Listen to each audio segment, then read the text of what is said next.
No new maps, no new game modes, and half-done DLC. Just ranked mode and quick match, except for if you're on Xbox. Then you only have ranked mode because nobody plays quick match. And while all of this inaction is happening with Sparking Zero, Bandai's brand new game, they are giving out fully stacked DLCs to their 10-year-old product while Sparking Zero drowns. But why though? YouTube, what it do? It's your boy, Nova World 1. And in today's video, we're going to attempt to answer that very question while simply looking at the facts. So in my research, I've noticed that Bandai has a lot of franchises, and a lot of those franchises are very hyped games. Something that I also noticed is that they make most of their profits from the initial sell. In fact, Sparking Zero broke records by selling 3 million copies, not over time, but in one single day, and 5 million copies over its not even a year time span. So that means a lot of people actually bought the game outright. Something that I also researched is that most games do not make that much money from DLC. It was kind of like a lot of people played it based off the hype, but all the issues quickly showed themselves. But something that I always just say is okay, well, when they release this DLC, all they have to do is start fixing all these problems with the DLC, like release the patches with the DLC, and that will fix the game. But something that we've noticed is, one, they're very slow to push out DLC, and two, when they do push out the DLC and patches, for some reason, whenever they fix one thing, they break another thing, and they also give us half DLCs.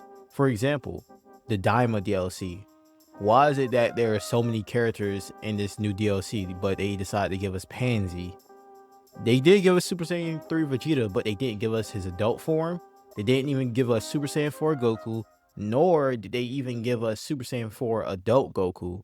So what's the reason for this? One of the main reasons is they don't make that much profit off of DLCs. No game company does. A gaming company will make approximately 27% of their overall profits from DLC, which is nothing to scoff at in the grand scheme of things, but to a big corporation like Bandai Namco, it's not a lot. And I'm sure you're asking, well, why is it that they're giving us half-assed DLCs for Sparking Zero, their brand new product, but they're giving it to Xenoverse 2, a 10-year-old game? Now, I'll say this. I really want to chalk that up to stupidity, because even whilst looking at the charts, Sparking Zero still has more daily players than Xenoverse 2. Although Xenoverse 2, it has Xenoverse 2 has an average of 1,000 players. Sparking Zero has an average of 1,200. And I'll throw up the screenshots in this video to show you guys, but it's really pointless. Another thing that I've noticed is that because they only make 27% of their profit from these DLCs, a lot of the times, from what I saw, these DLCs are very overpriced. And I think the reason why they put the DLC, the more fully stacked DLC on Xenoverse 2, is because Xenoverse 2, if you look at it, they have a whole ass of DLCs.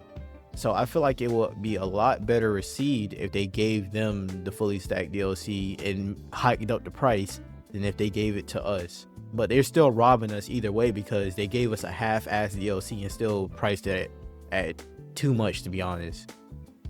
At the end of the day, it seems like it's all about money. And when you make most of your money off of the initial sale, what point would you have at even dropping new DLC or even giving all your effort into more DLC? Let's look at it from a business standpoint. They would be better off making an entirely new game for Sparking Zero, like a Sparking Zero 2 or a Tenkaichi 5, than trying to revive this game with DLC and this, that, and the third. Do I think it's possible for them to generate enough hype for them to bring this game back to life and start making a bunch of money off of DLC? It's possible, but I don't think there's going to be anything ever on the level of Xenoverse 2 as far as the the profits coming from DLCs. Because by this point, you know, back when Xenoverse 2 came out, I feel like people weren't as prominent on the internet basically saying like whether the game was good or not. Nowadays, everybody's a critic. If your game is trash, the whole world will know that it's trash. My only hope for Sparking Zero is that they make a Sparking Zero 2 and hopefully learn from their mistakes, but I highly doubt it. But something else to consider is that Sparking Zero hasn't just fallen off just because the game is trash. When we look at any type of game, even the outliers, all games have a taper off point where they start to get less and less players from launch. Oddly enough, a lot of people buy these games, millions of people buy these games. I mean, millions of copies are sold, but only a few thousand are playing the game. That's actually more common than you think.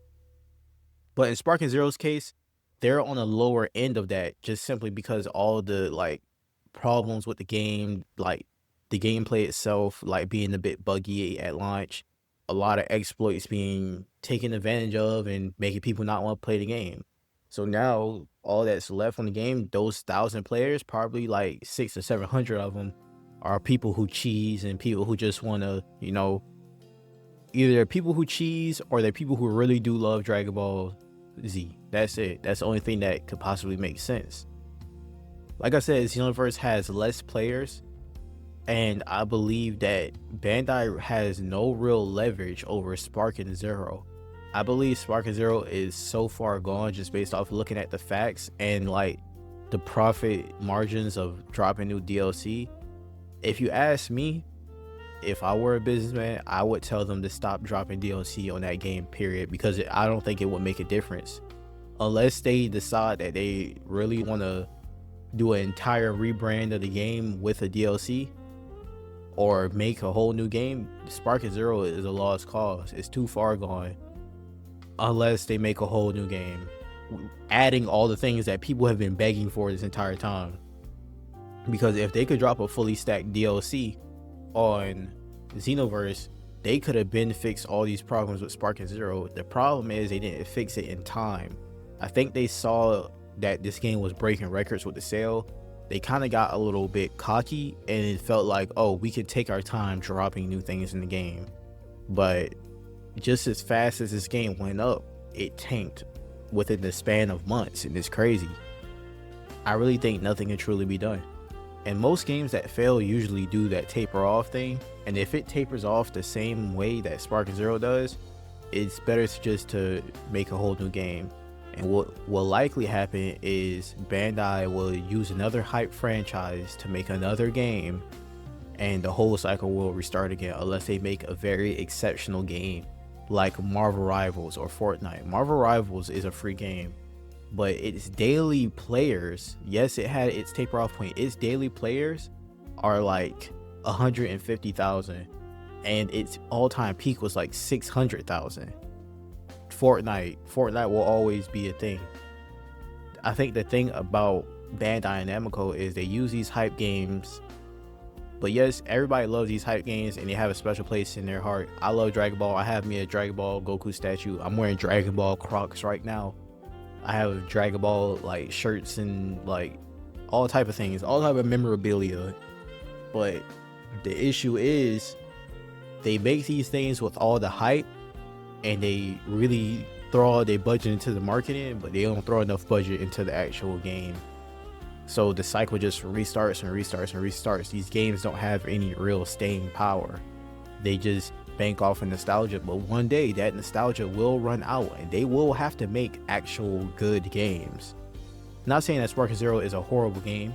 The community had something to do with the game failing. A lot of the people using these exploits and not having honor when playing these games. But it's also partly the developer's fault. They should have put more time into actually making the game good, and they should have moved a lot faster when it came to patches and DLCs, because this fall off has to be studied. The game dropped. It wasn't like a game like Suicide Squad Kill the Justice League where they dropped the game and everybody was hating on it from the beginning and the game inevitably failed. This game was a game that everybody wanted to play. People was passing out when they seen the trailers. The game sold so many copies, it broke records. and then the game tanked within a matter of months. That should show you something. And that really showed me something with video games nowadays. I'm not really ever gonna get my hopes up too much about a video game anymore, just simply because it can tank just like that. I mean, this game hasn't even, you can say it's been out for a year because it passed New Year, but to me, the game hasn't been out for more than a few months. I think this game dropped in October of 2024, and right now is May. Yeah, can't get the hopes up no more. But yeah, these are the reasons why I think that Bandai has not really put much effort in Sparking Zero, not really giving it its DLC. One, it's not profitable, so they're not going to do it. Two, they already took your money on the sale, on the initial sale. They sold 3 million copies in a day and 5 million copies over the next few months after that. And three, looking at the data, it will be pointless for them to even try to revive the game. The only thing that they can do is make a good game from the start. That's the only thing they can do. And I think the only hope we have for a good, honestly, I don't know what the hope we have is for a good anime game, but I know that the only hope we have for actual good games with staying power is GTA 6. When GTA 6 comes out, I feel like that game is actually going to have staying power. Am I a bit nostalgic? Yes. But when we look at the history, people were playing GTA 5 online since 2016, bro. That's almost a decade of the game having continuous players. But yeah, I hope this video wasn't too much of a jumbled up mess. I hope I laid out all the data for you guys in a decent manner. If you guys like this type of video, like, comment, subscribe. I'll catch you guys in the next one, and I have a Twitch, so check out Twitch, and peace. Catch you later.